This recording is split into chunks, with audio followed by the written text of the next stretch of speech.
Welcome to our channel. Today we how to configure Fidelity IRA beneficiary settings step by step clearly. To configure your Fidelity IRA beneficiary settings, begin by logging into your Fidelity account. Navigate to the Accounts and Trade tab located at the top of the page.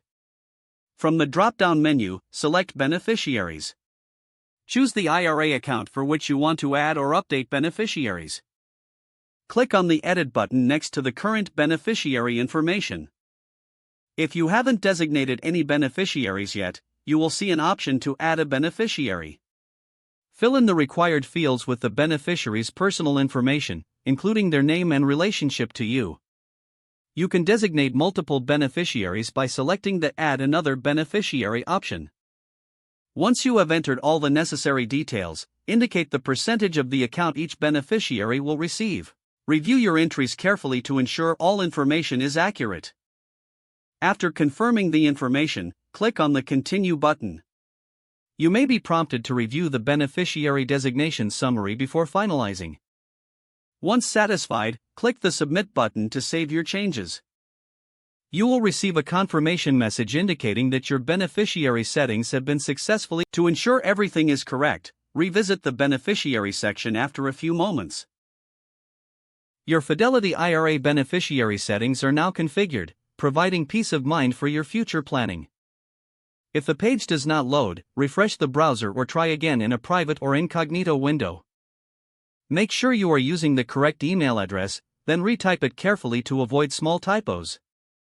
If your password is not accepted, use the Reset option and create a new strong password you can remember.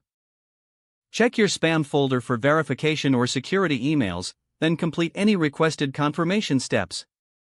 Enable two-factor authentication if available to improve account security and reduce unauthorized access risk. After signing in, review your profile details so your contact information and settings are accurate and current.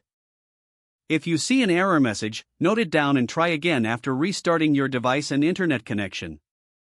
Log out when you finish, especially on shared devices, to keep your account and payment information secure. If the page does not load, refresh the browser or try again in a private or incognito window. Make sure you are using the correct email address, then retype it carefully to avoid small typos. If your password is not accepted, use the Reset option and create a new strong password you can remember. Check your spam folder for verification or security emails, then complete any requested confirmation steps. Enable two-factor authentication if available to improve account security and reduce unauthorized access risk. After signing in, review your profile details so your contact information and settings are accurate and current. Don't forget to like this video and subscribe to our channel for more step-by-step tech guides.